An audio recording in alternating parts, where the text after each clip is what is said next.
잘 개발된 마음 이야기를 해주셨습니다. 네. 네. 우리가 진짜 갖고 싶은 게 그거잖아요. 그러니까 잘 개발된 마음. 도대체 그게 뭐지? 라는 생각도 들고 어떻게 개발하지? 어떻게 보이지 않는 우리 마음을 개발할 거지? 그러니까요. 이런 마음.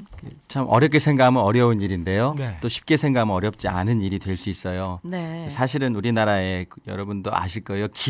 기도라는 책으로 알려진 리차드 포스터라는 분이 계십니다. 그분이 교수인데 영성운동가이고 사실은 제가 그분의 책을 읽다가 신학교 다닐 때 처음으로 영성신학이라는 분야에 관심을 갖고 그러다가 그분이 이제 교수로 있던 미국에 있는 아주사 퍼시픽 대학에 가서 유학을 하면서 네. 영성신학과 목회라는 주제로 공부를 했는데요. 영성이란 말 자체가 그리 단순하고 가벼운 개념은 아닙니다. 그렇지만 쉽게 한마디로 말한다면 영성 개발, 마음의 개발은 심령의 변화입니다. 그저 그냥 심령의 변화, 변화. 삶의 변화, 네. 마음의 변화, 성품의 변화. 네. 이 심령의 변화란 또 뭐냐? 그것도 간단히 정리할 수 있습니다. 네. 네. 심령의 변화란 한마디로 예수님 닮아가는 겁니다. 예수님 어, 닮아가는 예담기, 거. 예담기. 예담기. 네. 예, 예수님의 형상을 닮아가는 것이죠. 성경의 표현대로. 네. 그렇다면 그것은 또 어떻게 시작되고 진행되며 완성될 수 있느냐? 그 대답도 명료합니다. 내 안에서 찾을 수 있는 건 아니고요. 네. 인간의 힘이나 인간의 방법으로가 아닌 성령님의 도우심으로. 도우심으로. 성령님의 성령님의. 도우심으로. 그러니까요. 사실 이 신약 네. 시대, 이 은총의 시대를 살아가는 우리 모든 삶의 문제에 있어서 대답은 네. 100% 성령님 안에 있습니다. 성령의 시대니까요. 근데 그러네요. 그러니까 정말 목사님 말씀 듣다 보니까 공감이 되는 게 정말 우리가 내 삶을 내가 살고 있음에도 불구하고 네. 성격도 내 마음대로 안 되고 의지도 내 마음대로 안 되고 왜 그렇게 잘 안 되는지 모르겠어요. 그러니까요. 네. 저도 그래요. 저도 왜 그런지 목사님도 모르겠어요. 그러세요? 뭐 저도 막 화날 때도 네. 있고 도대체 내 마음 내 마음대로 안 되는 걸까? 내 마음인데. 그러니까 네. 마음은 이렇게 네. 잘하고 싶고 그러니까요. 막 그렇게 살고 싶은데 아우 정말 안 되고. 근데 거기에 또 답이 있습니다. 내 마음이잖아요. 네. 네. 내 마음대로야. 내 마음인데 뭘? 네가 무슨 상관이야? 내 마음이잖아. 네. 우리는 다 마음을 내 거라고 생각해요. 내 마음이라고 하지 않습니까? 네. 근데 내 인생, 내 마음, 내 생각이라고 생각하는데 네. 그러니까 안 돼요. 그러니까 안 돼요. 내 거니까 내 마음대로 할 수 있다고 생각하는데 내 마음 내가 모르잖아요. 네. 솔직히 말하면 내 마음 내 마음대로 안 되죠. 되잖아요. 그러네요. 그러니까 답이 없는 거예요. 아. 내 거라고 생각하니까. 나라는 존재가 뭡니까? 뭐 전지한 존재가 아니고 그렇죠. 전능한 존재도 아니고 아니고. 어떻게 보면 정말 아무것도 아닌 바람 같은 낙엽 같은 먼지 같은 존재인데 네. 그런데 내 거, 내 인생, 내 마음이라고 생각하니까 이게 안 되는 겁니다. 아. 내게는 답이 없잖아요. 네. 내게 답이 있으면 뭐 우리가 예수 믿을 필요도 없어요. 신앙생활 할 필요도 없고 내가 하면 되니까. 네. 그런데 이 나라는 강박이 우리에겐 다 있고 이 내 거야라는 욕심이 나에게 다 있는데 거기서부터 떠나는 것이 네. 그것을 벗어나는 것이 마음의 변화, 예수님을 닮아가는 시작이 네. 아닐까? 나부터라고 시작하면 내 안에서는 답을 찾을 수 없습니다. 네. 100% 실패합니다. 나를 떠나야 합니다. 네. 음. 그러니까 내 것이라고 생각하는 순간 거기서부터 이미 잘못된 거다. 가능성은 없는 거죠. 가능성 예. 없다. 그러니까 그 나라는 존재가 이미 죄로 이제 물들어 있는 우리 자신이 약간 피조물에 불과한 거죠. 그러니까요. 그렇죠. 예. 그러니까 어차피 안 되는 건 당연한 거라고 봐야 되는 건데, 그렇죠? 예. 그런데 바로 여기에 영성 개발의 답이 있다고 말씀하시는 거잖아요. 네, 예. 그건 좀 무슨 말씀이신지. 나라는 집착에서 떠나면 그 다음은 그럼 누가 나를 어떻게 변화시키는 변화를. 걸까요? 우리 이제 신앙의 어떤 메커니즘입니다. 신앙의 어떤 원리이기도 하고 나라는 집착 혹은 나라는 강박에서 떠나면 네. 그 다음부터는 그걸 이제 마음을 하나님께 드리는 거라고 우리가 네. 생각할 수 있죠. 그 다음부터는 성령님이 일하십니다. 음. 나라는 걸 붙들면 성령님이 일하실 수 없죠. 내 마음의 왕자에 내가 있으니까 그렇죠. 성령님을 내가 네. 부리는 자죠. 성령님을 부려서 어떻게 성령님의 네. 변화를 받아서 성령의 능력으로 변화를 받겠습니까? 네. 그러니까 내가 성령님 아래로 내려가는 것 그것이 나를 떠나는 겁니다. 그러면 주님이 그때부터는 주님께서 성령님은 주님을 비추시는 영이거든요. 네. 그때부터는 주님이 성령님이 주체가 되시고 성령님께서 주체가 되셔서 친히 내 안에서 일하신다. 변화를 이루시는 분은 내가 네. 아니라 성령님이시다. 네. 내 안에는 정말 답이 없습니다. 내가 할 수 없다. 내 안에는 답이 없습니다. 네. 전적인 타락. 이게 우리 교리 아닙니까? 교리. 네. 그래서 우리 그리스도인의 영성 개발은 네. 주님의 영이신 성령님의 주도로 나라는 존재의 자아, 즉 나의 내면 세계가 성령님의 주도로 개발 변화되면서 개발 변화시키는 주체가 바로 주님, 성령님. 네. 그래서 갈라디아서 14장 19절에서는 너희 속에 그리스도의 형상을 이루기까지 이런 표현을 합니다. 네. 그리스도의 형상. 예담기죠. 예담기. 예담기 있죠. 네. 너희 안에 예수님을 닮아가기까지. 네. 이것이 바로 좀 진지하게 내가 신앙 안에서 무언가 변화를 좀 추구해야겠다라고 생각하는 사람들의 영원한 표어가 될 수 있습니다. 네. 우리 속에 그리스도의 형상을 이루기까지. 네. 지금도 많은 분들께서 특별히 뭐 자녀들을 양육하시는 주부들께서 네. 또 다른 모든 분들이 청취하고 있을 텐데 네. 남편의 문제와 또 아내의 문제와도 네. 자녀와의 문제에 있어서도 이 표어를 염두에 둔다면 네. 아 그리스도의 형상을 이루기까지. 오늘 좀 화가 나잖아요 아이 네. 때문에. 네. 근데 막 할 수 있지만 네. 한번 생각해 보는 거죠. 예수님이라면 어떻게 하셨을까? 네. 주님이라면 이 상황에서 어떻게 하실까? 저도 좀 화나는 일이 있거든요. 어. 지금 이제 제가 이 방송 끝나고 가면 누군가를 만나서 막 화를 풀고 싶어요. 아. 그렇다면 네.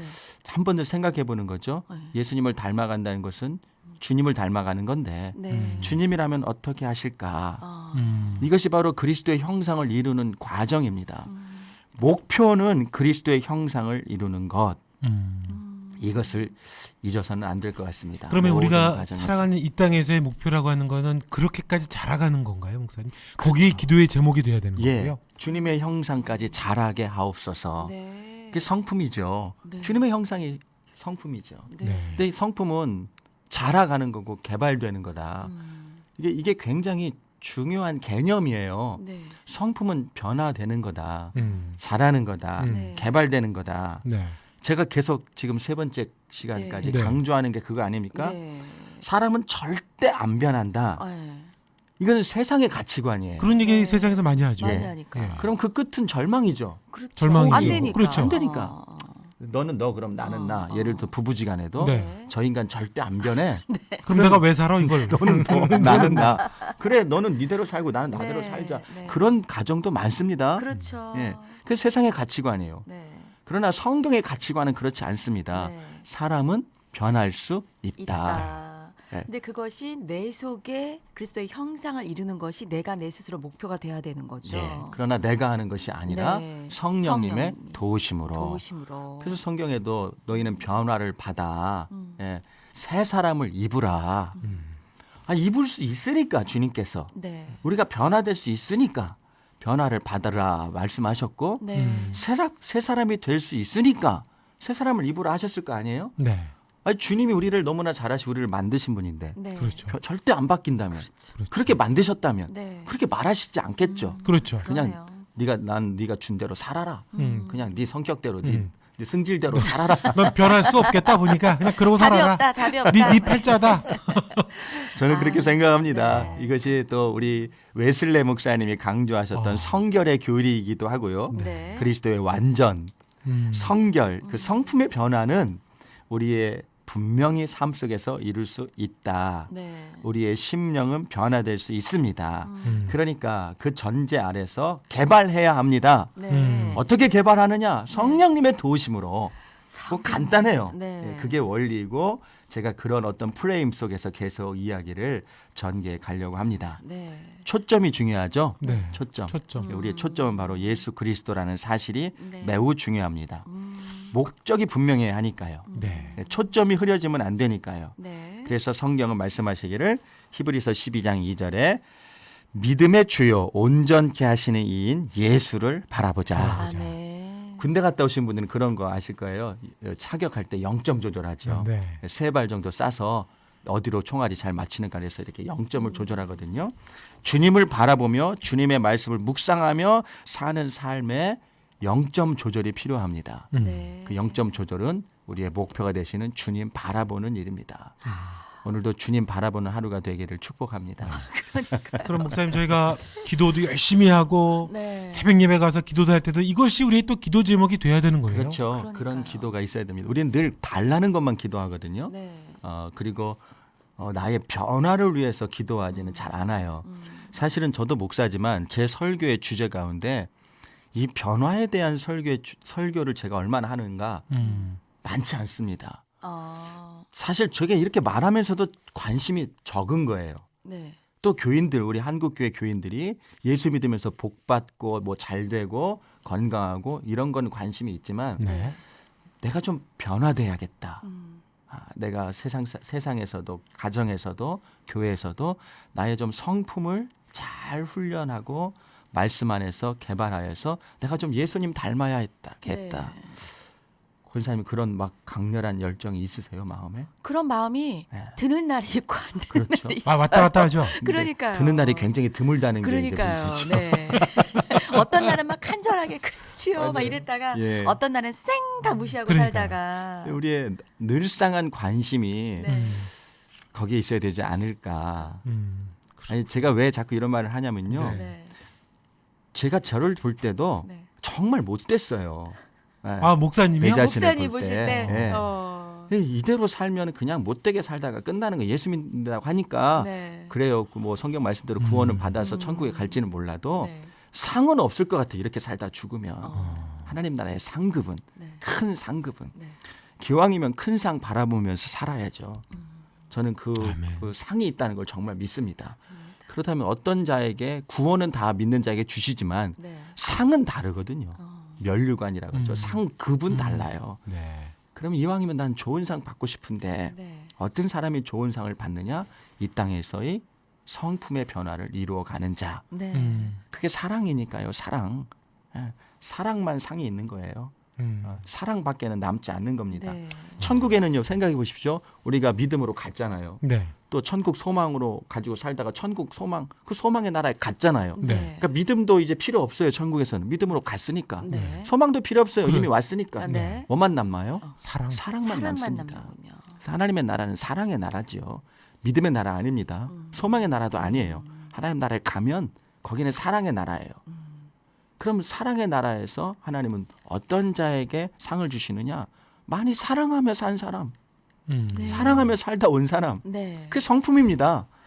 사랑이 다른 거 아닙니다. 네. 뭐 성품이 다른 거 아닙니다. 사랑입니다. 사랑이군요. 예. 그럼 목사님 이제 그 말씀 주신 대로 목표가 이제 분명해졌습니다. 네. 그러니까. 자라기까지 예. 그리스도의 형상을 이루기까지.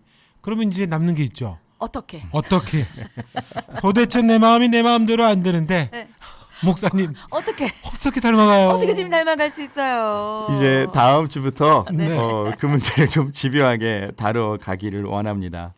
우선 간단한 좀 답을 제시해 본다면 그 질문에 네. 앞서서도 잠시 언급했지만 어떻게 네.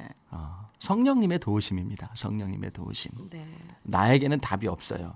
내가 어떻게 하려고 답이 없어요. 네. 아마 성령님이 그러실 거예요. 하나님, 나는 어떻게 해야 내 성품이 변화될 수 있습니까? 네. 어떻게 하려고 하지 마라. 네가 네가 어떻게 하려고 하지 마라.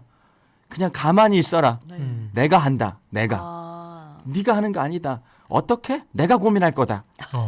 너는 그냥 가만히 있어라. 네. 그럼 저는 뭘 해야 됩니까? 그냥 나를 인정하고 나를 날마다 초청하고 네. 네가 마음의 문을 날개로 날마다 열어주고 네. 그럼 내가 들어가서 어. 내가 할 거야. 어. 홍 목사야, 네가 하려고 하지 마. 어떻게? 네가 그 고민 안 해도 돼. 어. 내가 할게. 너무 쉬워졌는데요, 목사님. 예. 그죠? 네. 우리가 할 일은 네. 그저 성령님을 의지하는 겁니다. 아, 아이들이 뭐 어떻게 살까 고민합니까? 안 하죠. 내가 어떻게 인생을 그렇죠. 해나갈까? 그런 고민 안 하죠. 안 하죠. 그냥 엄마 아빠 의지하면 엄마 아빠가 다 해줄 어떻게 거야. 문제는 해줘요. 오늘 저녁을 어떻게 먹지? 엄마 아빠가 다. 그렇죠.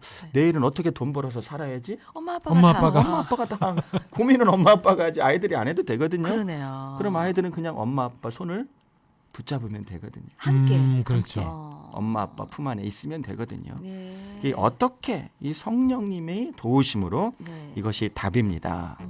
그럼 어떻게 해야 성령님이 도우시는가? 또 이런 질문이 생기죠. 네. 그렇죠. 어떻게 하늘까? 자꾸 너무 네. 어려운 건 아닌지 뭐가 좀, 모르겠어요. 네. 지금 쉬었다가 어려웠다가 쉬었다가. 아침부터 청취자들 네. 머리 아프시면 안 되는데 네. 너무 심각한 주제가 아닌지 조심스럽네요. 그렇지만 생각해 봐야 합니다. 나는 어떻게 신앙생활의 초점인 예수님을 닮아가는 성품의 변화를 이룰까? 네. 예 닮기 어떻게 할까? 어떻게? 내게 방법이 있는 것이 아니라 성령님의 도우심으로. 그럼 어떻게 하면 성령님이 도우시는가? 성령님을 초청하면 됩니다. 네. 의지하면 됩니다. 그래서 성령님 말씀과 음성에 네. 성령님 우리에게 오셔서 마음과 생각을 지키시고 네. 음성을 주시는 분이거든요. 아멘. 네. 그 음성을 잘 들을 수 있는 귀, 네. 그것을 순종이라고 그럽니다. 아. 순종. 네. 순종해야 들려요. 순종을. 순종하지 않으면 안 들립니다. 바락바락 대들고 나 그거 안 할 건데요. 그러면 그런 어떤 기독교 영성 개발의 순종은 아주 필수적인 거고요. 그렇죠. 네. 순종이란 것이 바로 기독교 영성 개발의 필수 요소이고 중요한 거는요. 동시에 또 기독교 영성 개발의 결과입니다. 아, 순종. 네. 그렇군요. 순종이죠. 그 결과는 순종이죠. 성품이 개발되어서 네. 주님을 닮아간 사람, 예닮기를 이룬 사람 어떤 삶을 살겠습니까? 순종하는 삶이죠. 그러네요. 성령님께 순종하는 삶. 그럼 오늘 네. 이 아침에 만나는 청취자 여러분 다시 한번 주의 이름으로 축복하고요. 네. 그냥 저도 참 고민이 많은데요. 그래서 몸도 조금 안 좋아져서 병원에 갔더니 그 한의사 선생님이 그러시더라고요. 제가 목사인지도 모르는데 네.